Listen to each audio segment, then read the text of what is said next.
The candle had burned down to less than an inch when Grace Talbot lifted the stopper from the brown glass bottle and changed a dead man's prescription. It was past midnight in the village of Ashcombe, in the county of Somerset, in the year 1819, and the shop below the surgery smelled of dried chamomile and beeswax, and the particular bitterness of Peruvian bark. Grace stood at the counter her father had stood at for 30 years, reading a slip of paper in a hand that was not her father's hand. Dr. Edmund Ashley had written 6 grains of calomel for the Hartley boy's fever, and 6 grains of calomel, given 3 days running to a child of 8 who had already been purging since Tuesday, would not cool his blood. It would empty him until there was nothing left to empty. She did not hesitate the way a woman who doubted herself might hesitate. She had watched her father measure this exact complaint 100 times, had copied his ledger into her own hand after he died, had spent 3 years learning which of his notes were caution and which were habit, and which were the plain, hard-won knowledge of a man who had buried enough patients to know what worked and what only looked like working. She took down her father's book instead of the doctor's prescription, found the entry under fevers, putrid in children, and prepared a milder draught of Peruvian bark and saline, the dose her father had used for exactly this presentation, for a decade, before Grace was old enough to read his handwriting herself. She wrapped it, wrote no name upon it, and set it where the surgery boy would collect it before dawn, without ever knowing that the hand which had prepared it did not belong to the doctor, whose name was on the door. Outside, the church clock struck the half-hour, and somewhere down the lane, a dog answered it with a single bark, and then fell silent again. And Grace stood a moment longer with the 2 bottles before her, the doctor's calomel and her father's saline draught, and felt the particular, familiar coldness that always came over her hands in this instant. Not doubt, exactly, but the weight of knowing that a wrong choice made here, in the quiet, unwitnessed hour before dawn, would walk out of this shop wearing another man's signature and never once be traced back to the woman who had actually made it. If she was wrong, the Hartley boy would suffer for a stranger's error, and no one would ever know to blame her for it. If she was right, no one would know to thank her either. There was no version of this moment in which her name attached itself to the outcome, and she had long ago stopped permitting herself to mind that, or told herself she had, which is very often the same thing said in a smaller voice. She corked the bottle, wiped the counter, and blew out the candle before its last inch could gutter and stain the wood the way tallow always did, if left to burn to nothing. Then she climbed the narrow stair to the room above the shop that had been hers since childhood, and she slept, as she always did after a night like this one, without dreaming, because a person who has spent 3 years disciplining herself never to ask what she deserves eventually learns to discipline her dreams as well. This was not the first time she had done it. It would not be the last. And if you have ever quietly corrected the mistake of someone the world trusted more than it trusted you, and said nothing, and gone home to your own supper as though nothing at all had happened, you already understand more about Grace Talbot than this story has told you yet. 3 years before that midnight, the shop had belonged, in every sense that mattered to the law and the parish and the whole of Ashcombe, to a man named Josiah Talbot. He had been the village apothecary for 32 years, had delivered half the infants now old enough to fetch his powders themselves, had sat up through more fevers and more childbeds than any physician within 20 miles, though he held no physician's license, and never once pretended to want one. His daughter Grace had grown up on the far side of that same counter, weighing out senna and rolling pills between her palms before she was tall enough to see over the scale without a stool beneath her feet. When the elder Dr. Ashley died of an apoplexy in his own consulting room, it was Josiah Talbot who had been sent for first, because in Ashcombe it was widely understood, though never once written down, that the apothecary knew more of doctoring than most men who called themselves doctors. Josiah Talbot died himself, not 18 months later, of a chill that turned to something worse, and the manner of his dying was, in its own quiet way, the truest measure of the man he had been.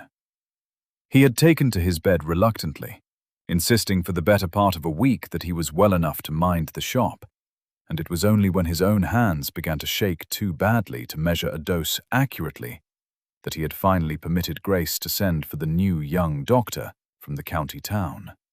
A man neither of them knew, because Edmund Ashley had not yet returned from Edinburgh, and there was, in that particular week, no one else to send for. Grace had sat beside her father through the worst of it, and on the second-to-last night, when the fever briefly lifted and left him clear-headed and calm, in the way dying men are sometimes granted, he had asked her to bring the ledger to his bed, and had gone through the fever entries with her one final time.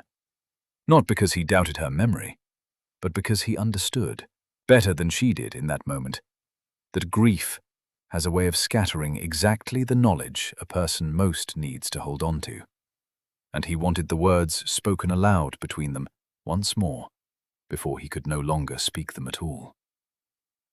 He died 2 days later, on a grey morning in early spring, with the ledger still on the table beside his bed where Grace had left it. And on that day, something changed in Ashcombe that had nothing to do with medicine and everything to do with the shape of the world. The shop could not, under the law and under custom both, belong to his daughter. A woman could grind the powders and keep the accounts and even, if pressed, set a broken finger for a farmhand too proud to send for a doctor over such a trifle.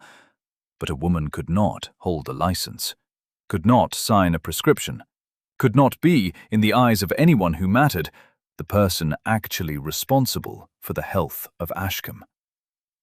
And so, when young Edmund Ashley returned from his training in Edinburgh to take up his late father's practice, it was arranged, quietly and without any particular malice, that the Talbot shop would come under his authority, and that Grace Talbot would remain in it as his assistant, his helper, the woman who swept the floor and minded the till and, if he was generous enough to permit it, mixed the simpler remedies under his direction. Grace had accepted this the way a person accepts weather. There was no version of Ashcombe in which a 23-year-old unmarried woman held a physician's authority, and she was not fool enough to waste her strength arguing with the shape of the sky.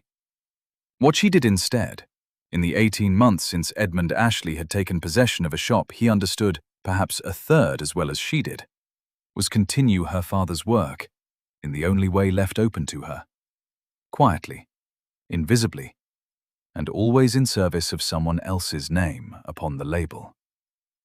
In his first week at the surgery, Edmund Ashley had made a point of walking through the shop each morning before his rounds, greeting Miss Talbot with the brisk courtesy a gentleman offers a servant he intends to be fair to, and asking, always in the same tone, whether anything required his particular attention. Grace had learned within the first 3 mornings to answer that nothing did, and had watched him accept this answer each time with visible relief. Because a young doctor, freshly arrived to fill a dead man's coat, has a great deal he would rather not examine too closely. And an assistant who requires nothing of him is, to such a man, one burden fewer among many.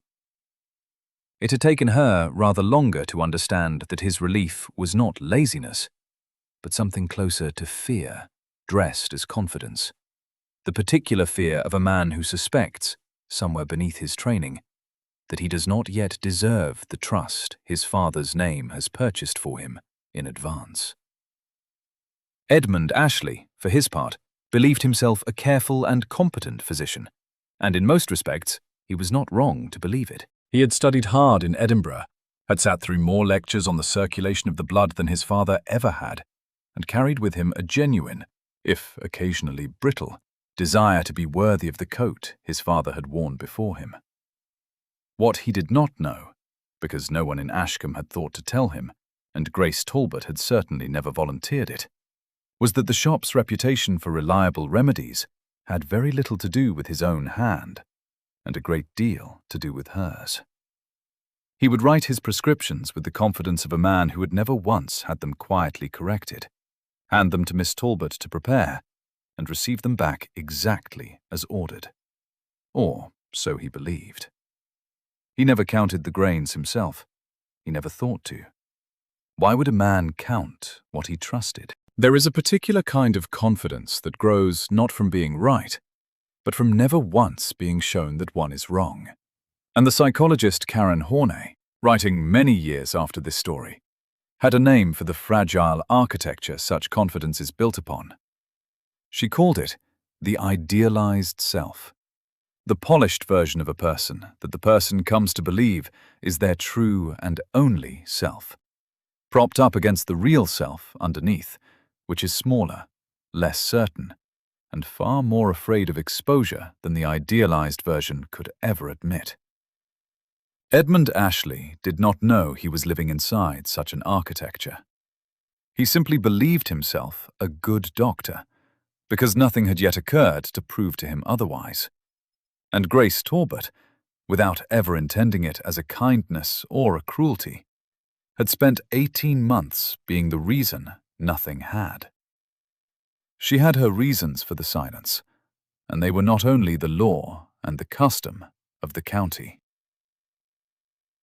Grace Talbot had loved her father the particular, undemonstrative way that people love the parent who taught them their trade, alongside their letters.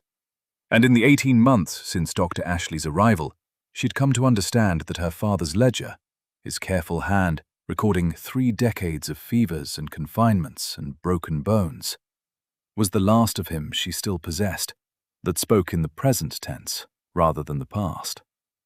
To follow it, to use it, to let it go on working in Ashcombe, even under another man's name upon the label, was the only way she had found to keep her father from being entirely finished with the world. John Bowlby, whose work on the bonds between the living and the lost would not exist for another century, wrote that grief does not simply end when we accept that someone is gone. Often it transforms into a different kind of attachment, one carried forward through the objects and habits and unfinished tasks the dead have left behind. Grace Talbot did not know Bowlby's name, and never would. She only knew that measuring out a dose exactly as her father had taught her felt less like memory and more like conversation. The Hartley boy recovered within the week, the mild fever draft having done precisely what Josiah Talbot's ledger had always promised it would do. And Dr. Ashley, examining the boy's improved colour on his morning rounds, wrote in his own casebook that the calomel treatment had answered well. Grace Talbot said nothing. She had said nothing many times before. It had become, without her quite choosing it as a policy, simply how things were done. What changed everything was not a single dramatic error, though there had been small ones before, quietly repaired and never spoken of. What changed everything arrived in the last week of a wet October, carried, as such things generally are, by nothing more sinister than bad water and a crowded harvest supper. And by the middle of November, it had a name that every household in Ashcombe had learned to dread: the putrid fever. Moving from farm to farm along the river road, with the patient, indifferent efficiency of a thing that does not care whose child it visits next. It began with the Coopers, out past the mill, 3 children down with it inside 4 days, and within a fortnight the fever had found its way to the millers on the high road, to old Mrs. Pruitt, who kept the bakehouse, to 2 farmhands at the Wexford estate, who had shared a jug of well water they ought to have boiled first. And by the 2nd week of the outbreak, Dr. Ashley's surgery had more names upon its books than he had ever attended in a single season. The village, which in ordinary times moved at the unhurried pace of a place where everyone has known everyone since birth, began instead to move the way villages move when fear has entered it. Doors shutting earlier, children kept closer to their own gardens, neighbours calling greetings across wider distances than courtesy alone required. He worked with a genuine and exhausting devotion. Out at all hours, his coat perpetually damp from riding between farms, in weather no sensible man would choose to be abroad in. And if you had watched him during those weeks, you would have seen nothing to suggest a man failing at his calling. You would have seen a young doctor doing everything he had been trained to do, faithfully, tirelessly, and with an increasing, unspoken terror that none of it was working nearly well enough. The trouble, though he could not yet see it as trouble, was that a fever moving through an entire parish is not one illness, but dozens, each patient carrying it differently, depending on age and constitution, and how many days had passed before anyone thought to send for help. And the standard treatments Edmund Ashley had learned in Edinburgh, sound enough for the ordinary case that arrived one at a time, began to falter against the sheer variety of what an epidemic actually presents. He needed, though he did not know it, and would have resisted the suggestion violently if anyone had made it to his face, precisely the kind of accumulated, particular, case-by-case knowledge that lived nowhere in his lecture notes, and everywhere in Josiah Talbot's ledger. The one still sitting, worn and familiar, beneath the counter of a shop he believed he alone commanded. There was a farmhand named Wexford's man, Tom Averill, who came down with the fever in the second week, and whom Dr. Ashley treated with 2 successive bleedings and a strengthened dose of calomel when the first bleeding failed to bring the improvement he expected. Averill did not die, but he came near enough to it that his wife spent 3 nights sleeping in a chair beside his bed, and when he finally began to mend, it was not, as Dr. Ashley recorded in his casebook, because the treatment had at last taken hold, but because the fever itself had simply run its natural course, despite the treatment, rather than because of it. A distinction Grace understood clearly from her father's notes, and that Dr. Ashley, exhausted and increasingly desperate for any sign that his methods answered, had no capacity left to see. The philosopher and physician Viktor Frankl, writing from an experience of suffering far beyond anything Ashcombe would ever know, observed that human beings can endure almost any hardship if they can locate some meaning within it. And Grace found hers, that November, in precisely this quiet and largely unthanked work of watching over cases the doctor himself had no notion he needed watching over. Because the alternative, watching Ashcombe's sick suffer for want of a correction she was capable of making, was a meaning she could not have lived beside at all. Grace watched the prescriptions come in that November, with a mounting unease she was careful never to show upon her face. Dr. Ashley, exhausted and increasingly desperate, had begun prescribing more aggressively as results failed to improve. Larger doses, more frequent bleedings, a hardening of method that Grace recognized from her father's own notes as precisely the trap a frightened physician falls into. Doing more of what is not working, because doing less feels, to a proud and frightened man, indistinguishable from doing nothing at all. Twice in a single week, she quietly altered what he had ordered. The first was for a Miller infant, scarcely 8 months old, whose mother stood weeping at the counter, clutching a prescription that called for a dose Grace knew, from her father's careful notes on infants and fever both, would do the child more harm than the illness itself.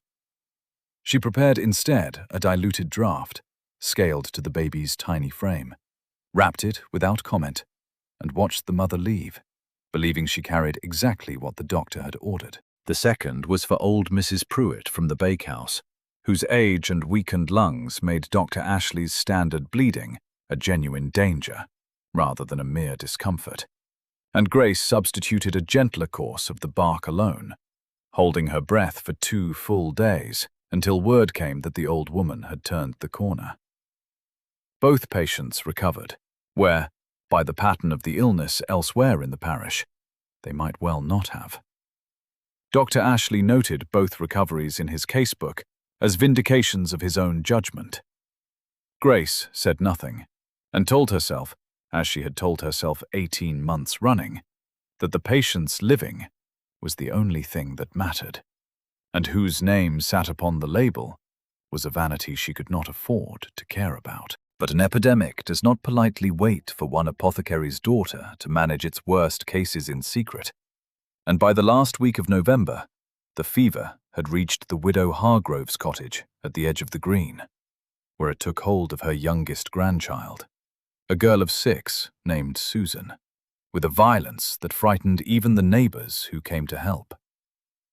Grace heard of it on a Tuesday morning from the boy who delivered the milk, and something in the particular details he repeated, the color of the child's skin, the way her breathing had begun to catch, matched an entry in her father's book so exactly that her hands went cold, reading it again at the counter. It was a presentation her father had seen only twice in 30 years, both times fatal within 2 days, unless treated within hours by a very particular combination that Dr. Ashley, trained on textbook fevers and not on 30 years of Ashcombe's particular water and particular soil and particular way of being sick, had no earthly reason to know anything about. She sent word to the surgery at once, a note in her own hand describing what she believed the child needed, and Dr. Ashley, arriving exhausted from another sickbed, read it standing in his own doorway, and felt something close to insult rise in his chest before he felt anything like consideration. He had, by his own accounting, treated more fever cases in the past 3 weeks than in the whole of his training. And here was his own shop assistant, an unlicensed woman who ground his powders and swept his floor, presuming to instruct him in his own art from behind a counter.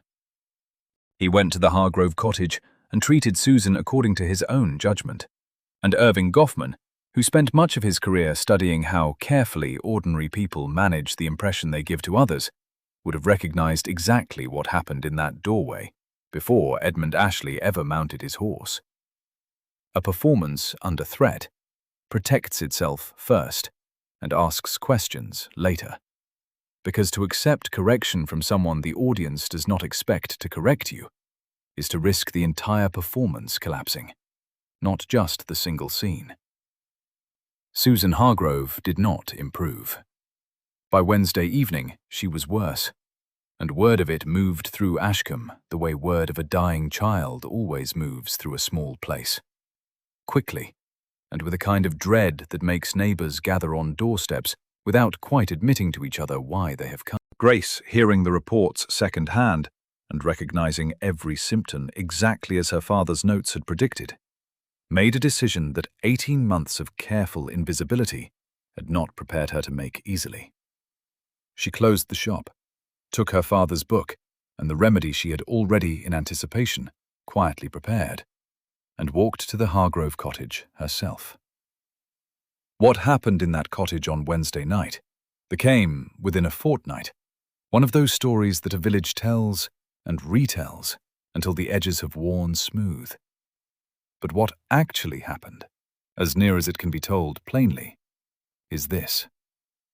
Grace Talbot arrived to find Dr. Ashley at the child's bedside, grey with fatigue and fear in equal measure, his coat still damp from the ride over, and the widow Hargrove weeping openly by the fire, while 2 neighbor women stood, useless and frightened, near the door, uncertain whether their presence was any comfort at all. Susan lay very still beneath a quilt her grandmother had stitched years before, her small chest rising too fast, and her lips gone the particular grey-blue colour that Grace's father had once described, in his own hand, as the colour that does not wait. "She is past the calomel," Grace said, not as a question, and not, she realised, only as she heard her own voice, as a request for permission either. "She needs the bark and the salts, and she needs them within the hour, or she will not see morning." Dr. Ashley turned from the bed, and for a moment something passed across his face that was neither anger nor authority, but something closer to a drowning man's recognition of a rope. And he said nothing at all, which Grace understood, correctly, as the nearest thing to consent she was likely to be given. She did not ask him a second time. She knelt at the bed and began, in full view of the doctor and the grandmother and the two neighbor women who had come to sit with the family, to administer the remedy her father's ledger described. She spoke while she worked, quietly and without drama, naming what she believed the illness to be and why, describing the treatment and its reasoning, as though she were teaching rather than defying, because some instinct in her understood that if she was going to claim, in that room, the authority she had spent 18 months pretending not to possess, she had better claim it with evidence rather than with anger. Dr. Ashley did not stop her. This detail matters more than it might seem to, because a lesser man, or a more frightened one, might have ordered her from the room on the spot, rather than risk being seen to yield in front of witnesses. Whatever else can be said of Edmund Ashley, and there is more to say before this story is finished, he had enough of his father's better instincts left in him to recognize, watching her hands move with a certainty his own had lost somewhere in the exhausted blur of the past 3 weeks, that he was looking at competence. And that competence, however inconvenient its source, was the only thing in that room actually likely to save the child's life. Susan Hargrove's fever broke before dawn on Thursday. By Friday, she was asking for bread and butter, which the widow Hargrove would later describe to anyone who would listen as the single most beautiful sentence she had heard in her 60 years. And by the following week, the child was well enough to be seen playing, thin but upright, on the green outside her grandmother's cottage. Ashcombe, being a village and therefore incapable of keeping a secret past its own church bells, knew within days that it had been Grace Talbot's hands and Grace Talbot's remedy that had saved the Hargrove girl, not the doctor whose name was painted above the surgery door. What Ashcombe did not know, because it happened afterward and privately, was what passed between Edmund Ashley and Grace Talbot once the fever had broken and the immediate crisis was no longer forcing them into the same room.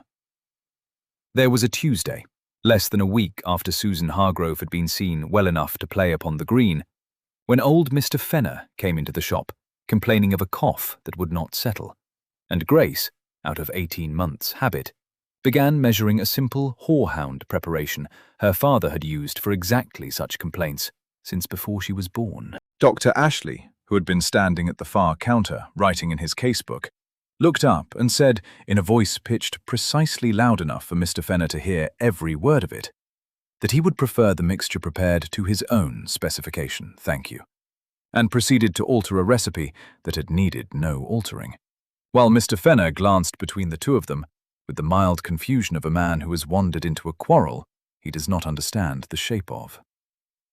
It was a small cruelty, smaller than a blow, and Grace absorbed it the way she had absorbed every small cruelty of the past 18 months, without any change in her expression at all, though something in her chest had gone very quiet and very cold by the time Mr. Fenner left with his cough mixture and his confusion both.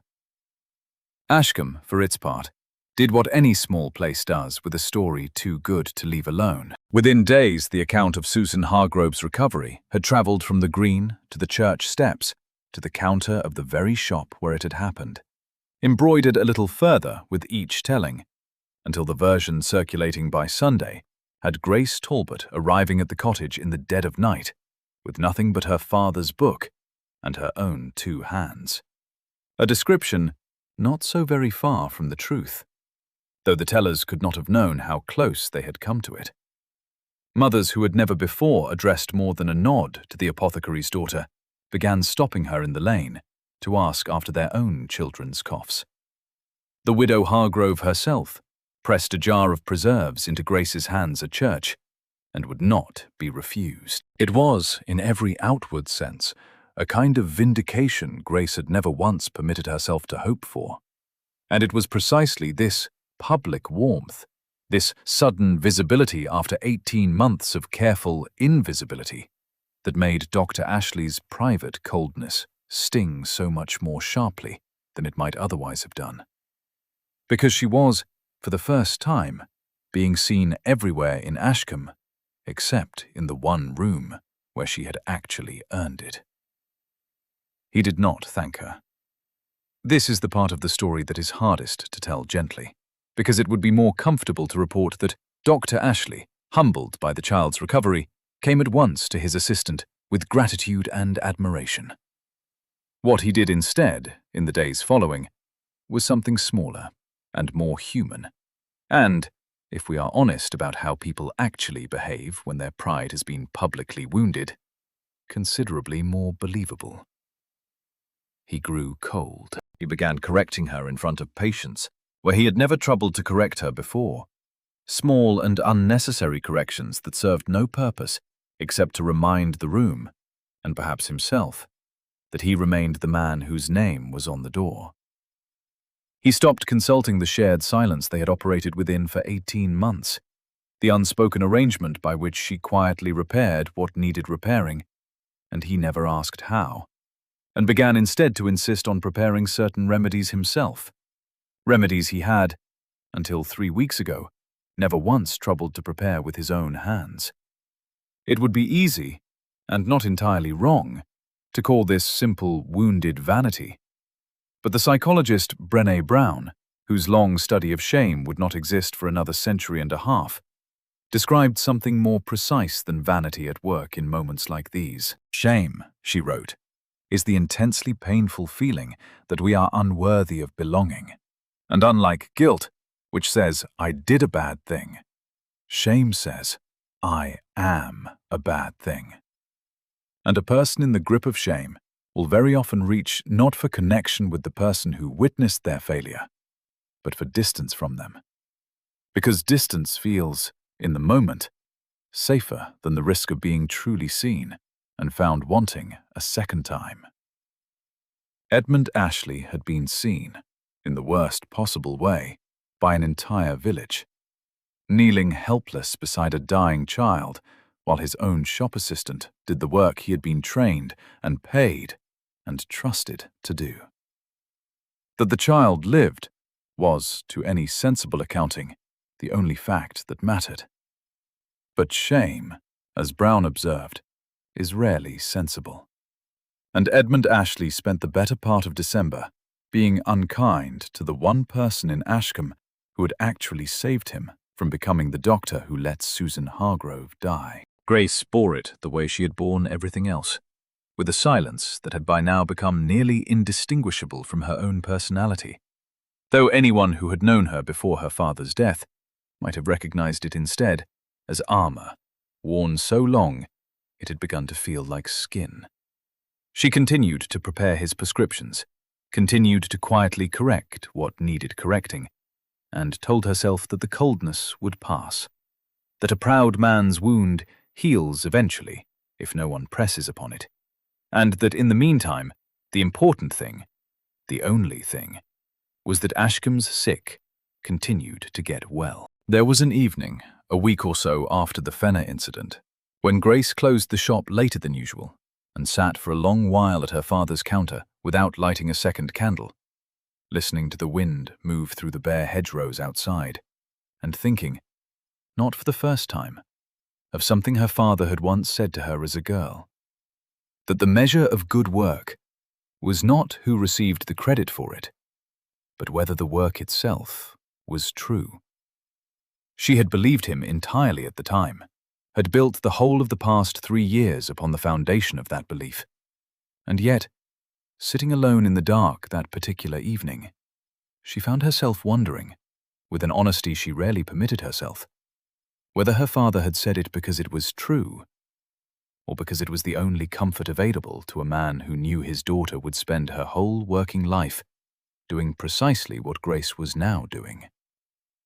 Unseen. The psychologist and social philosopher Erich Fromm drew a distinction, later in the century than this story, between a mode of living oriented around having, around possession, title, and outward recognition, and a mode oriented around being, around the genuine, internal experience of one's own actions and character, regardless of what the world chose to acknowledge. and argued that a person could sustain the second only so long before the absence of the first began to wear upon them, regardless of how sound their philosophy. Grace Talbot had lived almost entirely in the second mode for 3 years, and that particular evening, for the first time she could remember, she felt the wearing of it.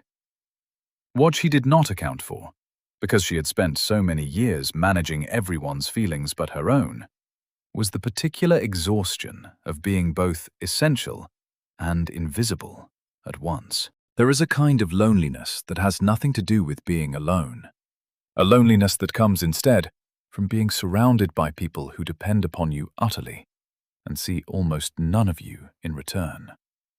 And by the 3rd week of December, Grace Talbot, who had not permitted herself to weep at her father's funeral because someone had needed to keep the shop open the very next morning, found herself standing at the same counter late one night, the ledger open before her, unable for the first time in 3 years to remember why any of it mattered, if no one was ever going to know it was her. Edmund Ashley, though he would not have admitted it to a living soul, had come twice that December to the door of the shop after hours, intending to say something to her, he was never afterward entirely certain what, and had twice turned back before his hand reached the latch, telling himself the hour was too late, the matter could wait, there was no particular urgency in it.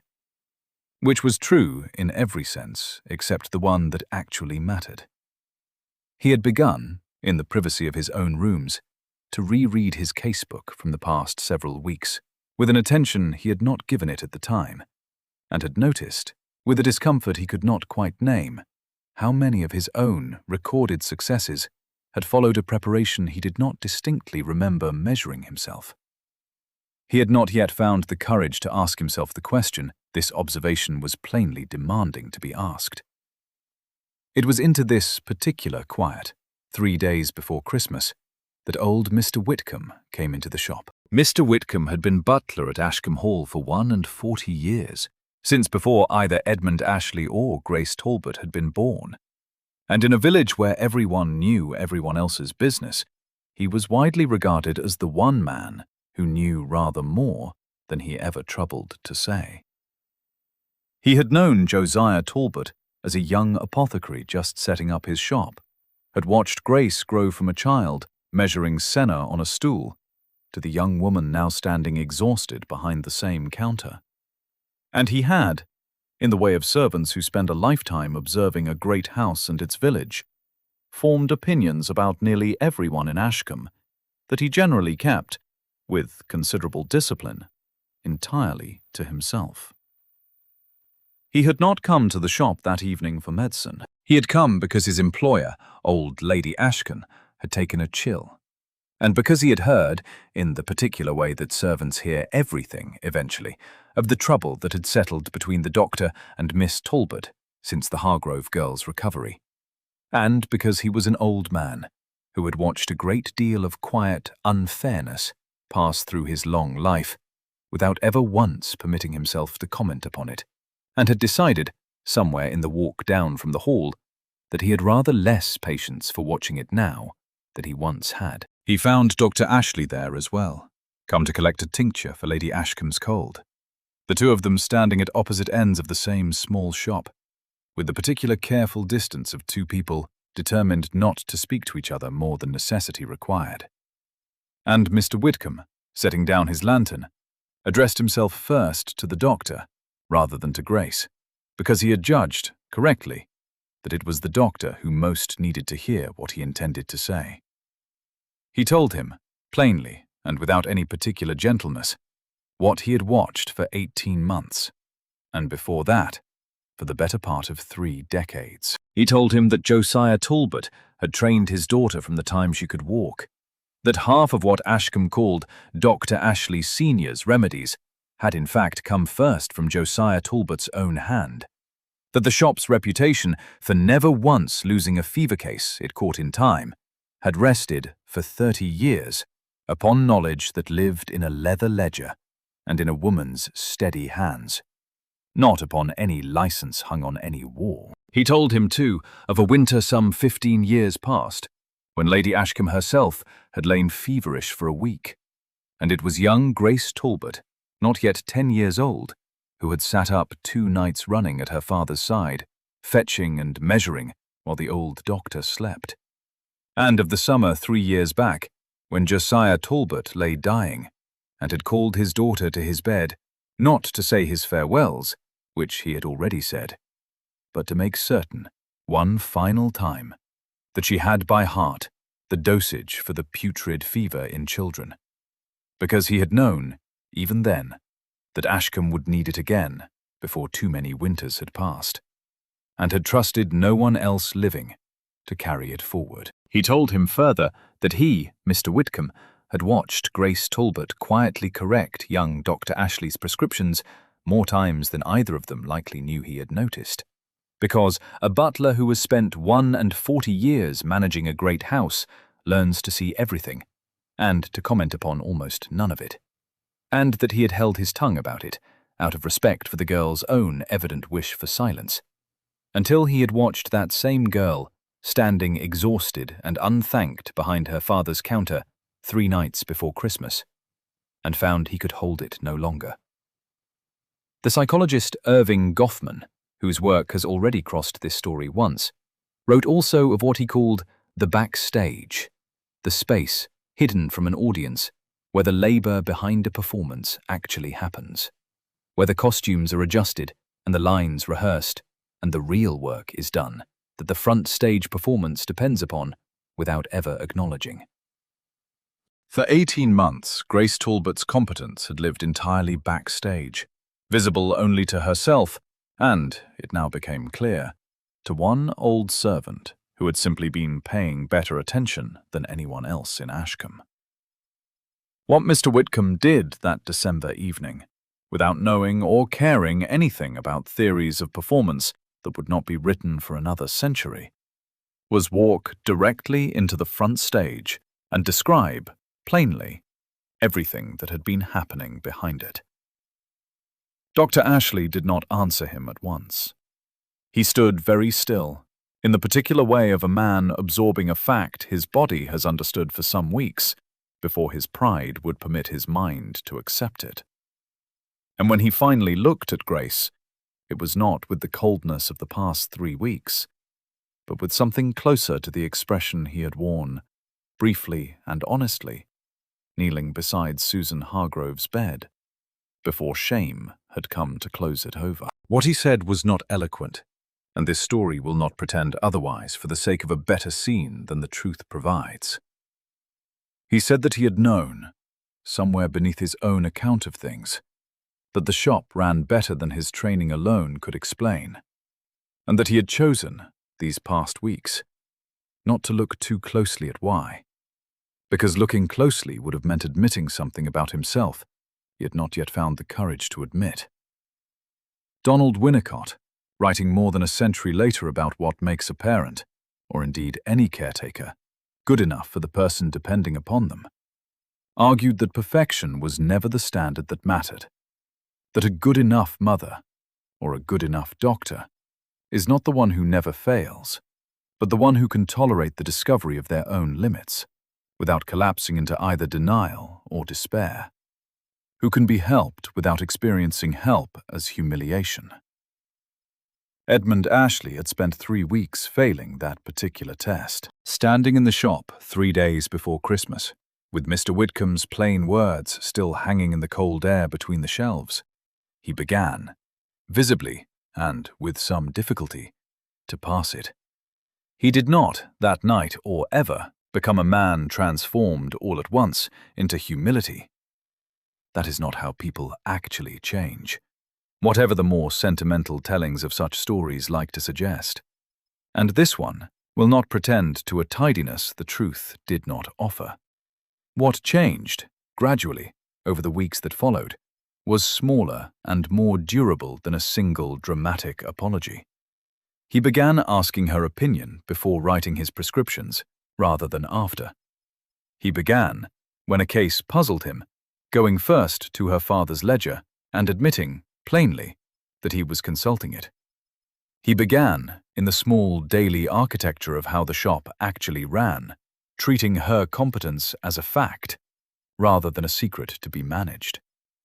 The psychologist John Gottman, who spent decades studying what actually predicts whether two people build something lasting between them, wrote that the health of any relationship, romantic or otherwise, rests far less upon its grand gestures than upon what he called bids for connection. The small, constant, almost invisible offerings people make toward each other. A comment, a question, a moment of attention, and upon whether those bids are turned toward or turned away from.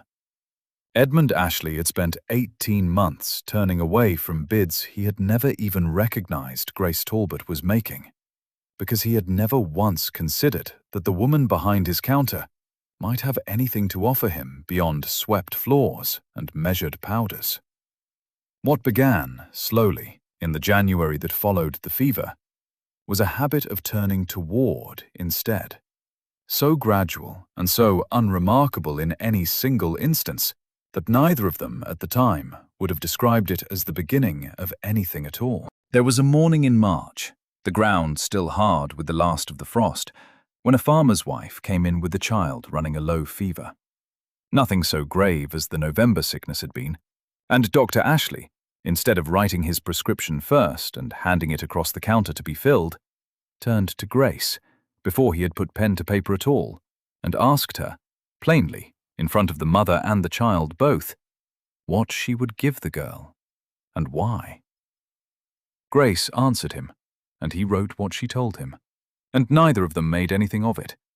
And it was precisely the unremarkable nature of the exchange, the fact that it had become simply how a Tuesday morning proceeded, rather than an event worth remarking upon, that told her, more surely than any apology could have, that something between them had actually and permanently changed. By April, there was a harder test of it, when a case arrived that puzzled them both. A labourer's wife with a swelling and a fever that matched nothing precisely in Josiah Talbot's ledger, nor in anything Edmund Ashley had studied in Edinburgh. And instead of retreating to his own authority or deferring silently to hers, he sat with Grace at the counter for the better part of an hour, the ledger open between them, each offering what they knew, and neither pretending to certainty they did not possess. Until, between the two of them, they arrived at a treatment neither would likely have reached alone. The woman recovered within the week. Neither of them made any particular remark upon the manner in which the decision had been reached, but Grace found herself thinking, walking home that evening past the darkened windows of the village, that this was very nearly the first time in 3 years that solving a difficult case had felt like a conversation, rather than a performance she alone was responsible for sustaining. It would be pleasant, and false, to say that Ashcombe changed its custom overnight, that Grace Talbot was granted some license she had been denied, that the law bent itself to accommodate what an entire village now quietly understood to be true. The law did not bend. What bent, instead, was the arrangement of the two people who actually had to live inside it. And by the spring following that terrible November, the shop beneath the surgery had become, in every practical sense that mattered to the people of Ashcombe, a place where two names, one upon the door and one nowhere written at all, worked as a single, trusted authority, and where a prescription that left the counter carried, whether the label said so or not, both the doctor's training and the apothecary's daughter's 30 years of inherited, patient knowledge.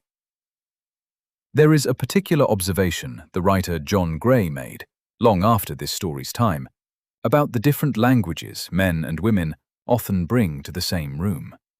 Not because one sex is wiser than the other, but because each has been taught, across a lifetime, to solve problems and to signal care in ways the other does not always immediately recognize. Edmund Ashley had been taught, across his entire training, that competence looked like certainty, that a good doctor was a man who did not need to ask, and it had taken him the better part of a winter to learn what Grace Talbot had known since childhood, that the surest kind of competence is often the sort that is never announced at all, that simply does the quiet work and lets the patient's recovery speak for it.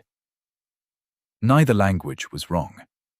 It had simply taken a dying child and one old butler's plain refusal to hold his tongue any longer to teach two very different people to begin, finally, speaking something closer to the same one. Susan Hargrove is, at the writing of this account, a grown woman with children of her own, married to a miller's son and living not 2 miles from the cottage where she nearly died. And she will tell anyone who asks that she owes her life to a fever remedy prepared by hands that, for one long and unjust winter, no label in Ashcombe was permitted to name. Her grandmother lived to see her married and spoke of that Wednesday night by the fire until the end of her own days, always finishing the story the same way, by saying that she had watched a miracle happen at her own hearth and had known, even then, exactly whose hands had performed it. The shop still stands, though the sign above the door has, in the years since this story took place, come at last to read differently than it once did. And if you were to visit Ashcombe today and ask any of its older residents who truly kept its people well through the great fever of 1819, you would very likely be told, without much hesitation, that it was never really the doctor's name upon the door that mattered at all. It was the ledger beneath the counter and the steady, patient hands that had never once stopped believing their own work was worth doing, whether or not the world outside was yet ready to say so out loud. The world Grace Talbot lived in did not change its laws for her, and this story has never pretended otherwise. No license was ever issued in her name. No sign above the shop door was ever repainted to read Talbot and Ashley. And the particular arrangement of custom and law that had made her invisible for 18 months remained, in every formal sense, precisely as it had been before Susan Hargrove ever fell ill. What changed instead was smaller, and in its own way, more durable than any change in the law could have been. The one man whose trust actually governed how her days were spent had learned, slowly and at real cost to his own pride, to see her plainly, and to let that seeing alter, in the smallest daily habits of the shop, how the two of them actually worked. It was not justice, not in the fullest sense of that word, but it was something closer to it than she had possessed the winter before. And for a woman who had spent 3 years measuring out other people's medicine, without ever once being permitted to measure her own worth aloud, it was, she found, very nearly enough. So if you have ever done careful, essential work that someone else's name was permitted to wear, if you have ever corrected a mistake in silence and told yourself the outcome was the only thing that mattered, you are not alone in that particular kind of quiet labor. And this story, in the end, is only one small account of what it can cost and what it can eventually earn, for the truth of who did the work to finally be spoken plainly in the room where it happened. Sit back, relax, and let this story carry you through the rest of your evening.